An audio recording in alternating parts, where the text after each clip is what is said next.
So tell us how this production came about. I understand it's your creation from start to finish. Oh yeah. Well, obviously, not obviously, we did a film here a couple of years ago, Christian Mingle, and I'm a Central Valley guy. I mean, my grandparents are Bakersfield, Taft people, so I've always known the Valley, and there's a certain look and a community to the Valley that's very unique. I think those who live here know it and understand it.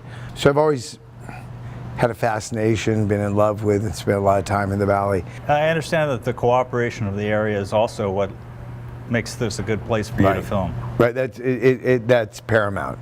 I mean, if it weren't for the cooperation of the area, it becomes a little expensive to come up here, even though it's only 4 or 5 hours away from LA.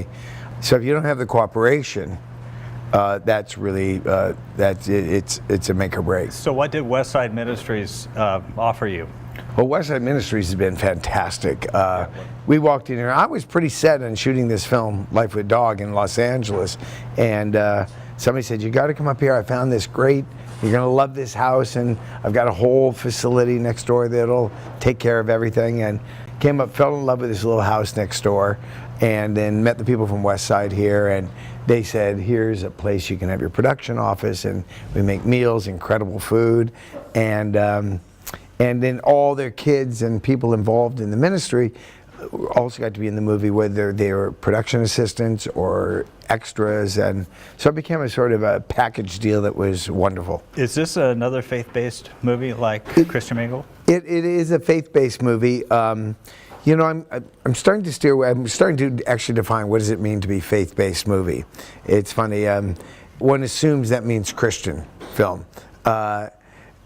I would say certainly the films I make appeal to a Christian audience. But when I say faith-based movies, I think more broadly, I am saying there are certain elements of faith in all religions, and those basic elements are love and compassion and mercy, grace, forgiveness, and all those things. I identify as Christian. That's my faith.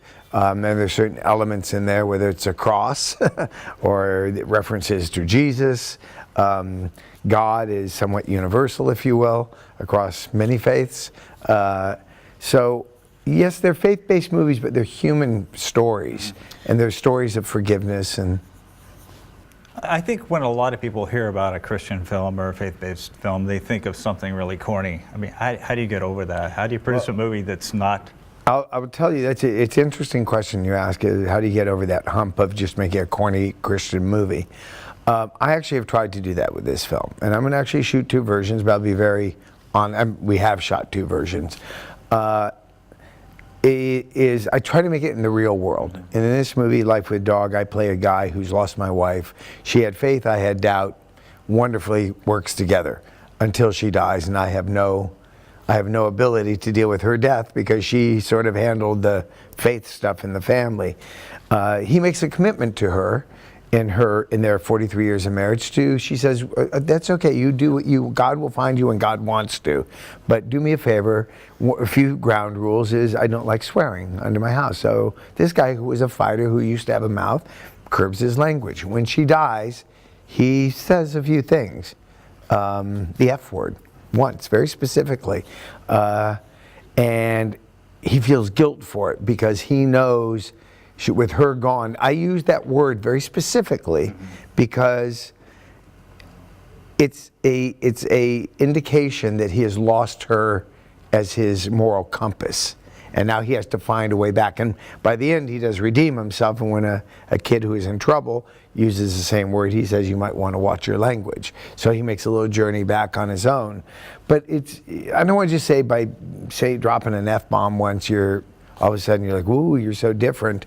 I'm just trying to make the characters real. Any kind of problems that you had with the heat? You came here with triple-digit heat. Yeah. You know, I knew that it gets hot here.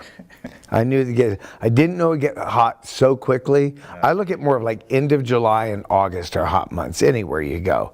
We got slammed when we came here with a record heat wave just to look at things, which should have been some indicator of what was to come. I mean, we got one of those hot 108 days or something, and that was abnormal for really the end of June. I mean, it can certainly get there, but we got whacked with that, and man, it has not let up. Right. I'll tell you how it's most affected us. We're shooting in a small house. It just you got to turn off the air when you shoot because you get sound problems. So you're in a hot room with 20 people, and me. By the end of the night, my brain was frying. I was so hot, I'd be dripping. In this movie, thank goodness, I'm meant to be running around and kind of man up because I'm just sweating. We just forgone all the whole makeup, all that stuff. I let it all go. It was hot. I gotta say, we have a spectacular crew who really, I just said, look, the movie is the movie. I can make your day better. I can make the food good. I can make your hotel room better. I can do that, but I can't control the heat. So what's been the local reaction? I mean, most people don't even know we're here, right? On this film, Christian Mingle, we sort of made a splash. We just said, we're here, we're doing a big thing. You needed extras. Well, we had plenty of extras in this. You need extras and everything. I wanted to go, not under the radar, and not for any great purpose, but it's a smaller movie. I didn't want to get people overly excited the way I did with Christian Mingle because we're sort of contained. I wrote the movie to take place in the house, and it was very difficult work, and I didn't want to spend a lot of time having to, do interviews and do this. It was I've not slept in 2.5 weeks. But you really haven't been out other than, I guess you were at the bank on Saturday, here in Turlock, and then series on Sunday. Yeah. How did that experience go? Series was great. Series, God bless them, man. Their police department just came through with, aces, champ. That's how I say. Sergeant Johnson came through for you. Yeah, they just really did an incredible job. I will tell you, they single-handedly gave a grounding to the film because there is these arrests and these police things, and you got these real guys in there with real cars, real things, real handcuffs doing the real thing. I bought basically 7 cop uniforms to stick on extras, but these guys were the real deal with real, like I said, and it gave for our little production, it gave a great grounding to it.